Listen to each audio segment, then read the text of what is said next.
सभी सनातन बंधुओं को सादर जय श्री कृष्ण। मैं दर्शन शास्त्री जितेंद्र कुमार गौतम। आज हम चर्चा करने जा रहे हैं श्राद्ध के विषय में, जो सनातन धर्म का एक महत्वपूर्ण अवसर है।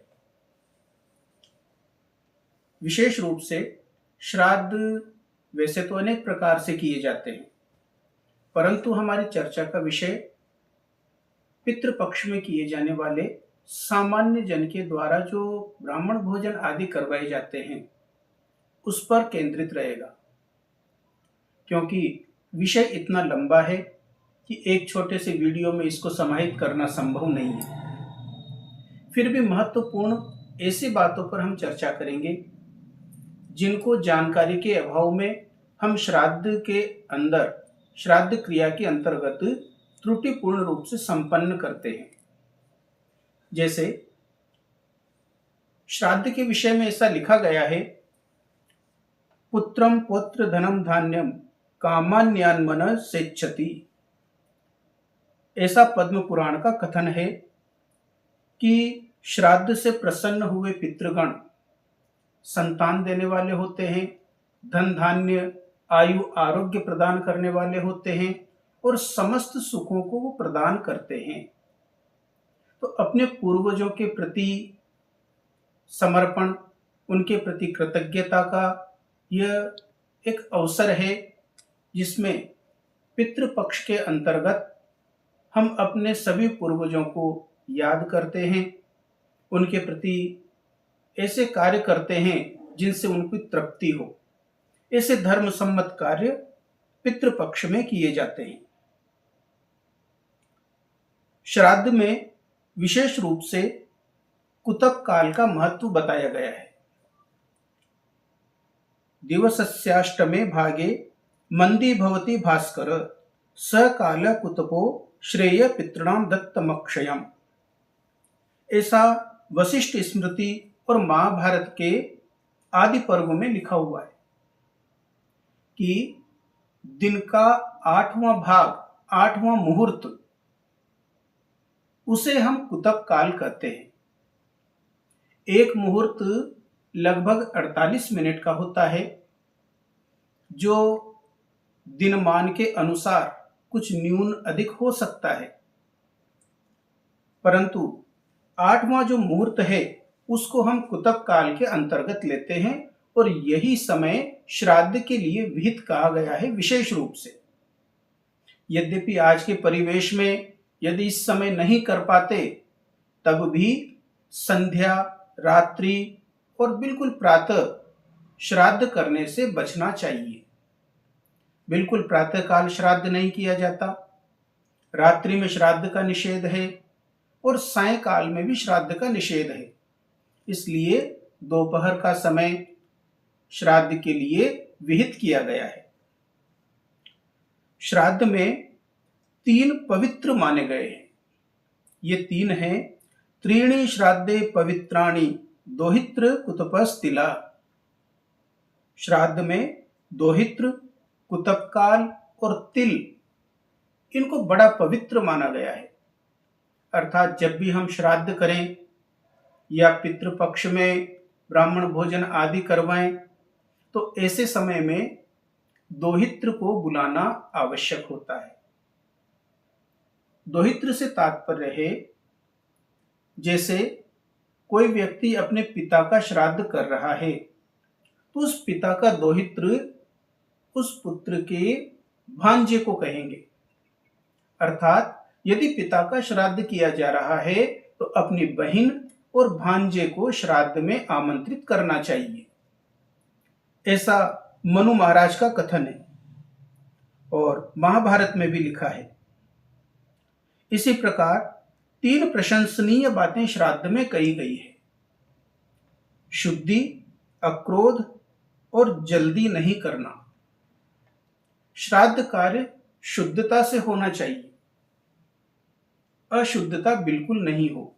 ऐसा प्रयास करें कि अधिक से अधिक हम शुद्ध रूप से श्राद्ध करें, शुद्ध भोजन बने, शुद्ध जो भी हम मिष्टान आदि बनाएं उनके लिए जो सामग्री लाएं उनमें शुद्धता हो, गाय का दूध हो।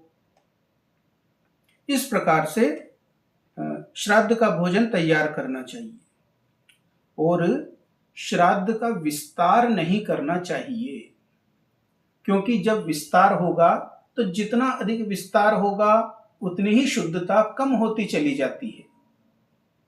इस प्रकार स्कंद पुराण और वशिष्ठ स्मृति में कहा गया है।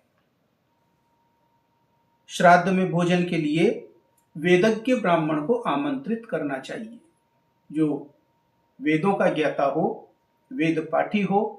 ऐसे ब्राह्मण का श्राद्ध में आमंत्रित करना श्रेयस्कर है। परंतु यदि ऐसे ब्राह्मण नहीं मिल पा रहे तो फिर कम से कम यज्ञोपवीत का पालन करने वाला ब्राह्मण अवश्य होना चाहिए। बिना यज्ञोपवीत का पालन करने वाले ब्राह्मण का श्राद्ध में निषेध है, इस बात का विशेष ध्यान रखें। इसीलिए जब भी श्राद्ध में किसी ब्राह्मण को हम आमंत्रित करें तो यह सुनिश्चित करें कि कम से कम यज्ञोपवीत का पालन करने वाला वो ब्राह्मण हो। और यदि कोई वेद पाठी ब्राह्मण मिलता है तो बहुत अच्छी बात है, क्योंकि बिना यज्ञोपवीत धारण किए हुए ब्राह्मण को भोजन कराना उसी प्रकार है जैसे बुझी हुई अग्नि में हम घी से हवन करें तो वो निष्फल है। इसी प्रकार बिना यज्ञोपवीत का पालन करने वाले, बिना वेदों को जानने वाले ब्राह्मण को भोजन कराना बिल्कुल उसी प्रकार है, व्यर्थ हो जाता है। मनुस्मृति का कथन है कि देव कार्य में 1 या 2 ब्राह्मण या अनुष्ठान के अनुसार जो भी संख्या विहित हो उतने ब्राह्मण हम आमंत्रित कर सकते हैं। परंतु जब पितृ कार्य हो, पितरों से संबंधित श्राद्ध का भोजन करवाना हो, तो उस पितृ भोजन में 1 ब्राह्मण या अधिकतम 3 ब्राह्मणों को विहित किया गया है। चाहे कितना ही धनी व्यक्ति क्यों न हो, फिर भी 3 से अधिक ब्राह्मणों को आमंत्रित करना उचित नहीं है, क्योंकि जितना अधिक विस्तार होगा, अभी पूर्व में भी हमने चर्चा की कि जितना विस्तार होगा उतना ही शुद्धता कम होती चली जाएगी। और श्राद्ध में शुद्धता रखना अनिवार्य है। इसीलिए 1 ब्राह्मण या 3 ब्राह्मणों को भोजन के लिए आमंत्रित करना, इससे अधिक नहीं। और जब ब्राह्मण भोजन के लिए बैठ जाए, ब्राह्मण भोजन हो जाए, तब भिक्षुक आदि जो भी कोई आते हैं तो उन्हें भी भोजन कराना, क्योंकि अतिथि को भी भोजन कराने का नियम है। भोजन रजस्वला स्त्री कभी न बनाए, इसका विशेष ध्यान रखें। श्राद्ध का भोजन शुद्धता से बने, और शास्त्रों में तो ऐसा भी कहा गया है कि रजस्वला स्त्री श्राद्ध के भोजन को देखे भी नहीं।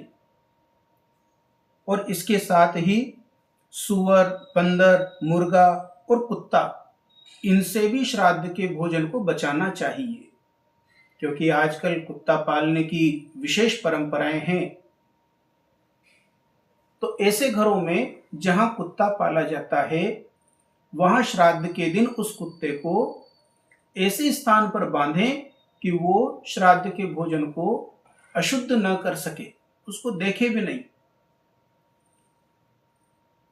जब श्राद्ध का भोजन बने तो उसमें 1 खुर वाले जीवों का दूध निषेध है। भैंस का दूध, भेड़ का दूध और ऊंटनी का दूध, इनका प्रयोग नहीं करना चाहिए। यथासंभव गाय के दूध का प्रयोग करें, गाय के घी का प्रयोग करें, गाय के दूध से बने हुए दही का प्रयोग करें। ब्रह्म पुराण का कथन है कि श्राद्ध में जो धान, तिल, गेहूं, मूंग, सांव, सरसों का तेल, कांगनी, आम, बेल, अनार, पुराना आंवला, खीर, मटर, कचनार, नारियल, खजूर, अंगूर, परवल, चिरौंजी, बेर, इंद्रजो, इनको विशेष रूप से किसी न किसी रूप में हम श्राद्ध में प्रयुक्त करें।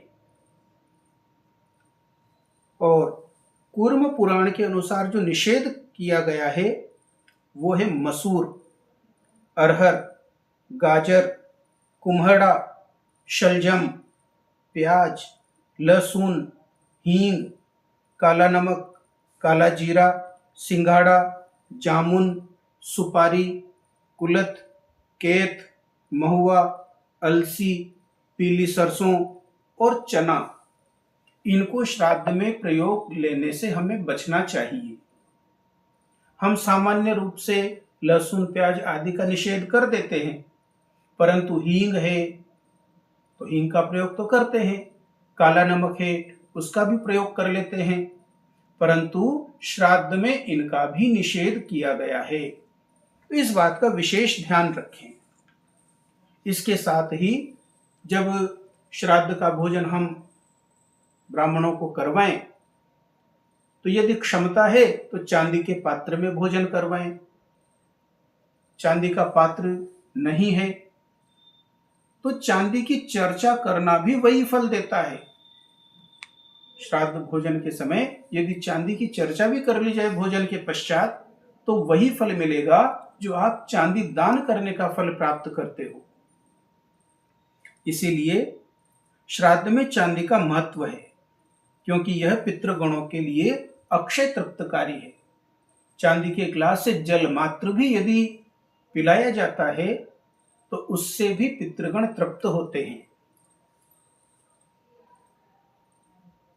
मिट्टी के पात्र में श्राद्ध भोजन कराने का निषेध है। कभी भी भूल कर भी मिट्टी से बने हुए पात्रों में, चीनी से बने हुए पात्रों में श्राद्ध का भोजन नहीं करवाएं, इसका ध्यान रखें। ऐसा अत्रि महाराज का कथन है।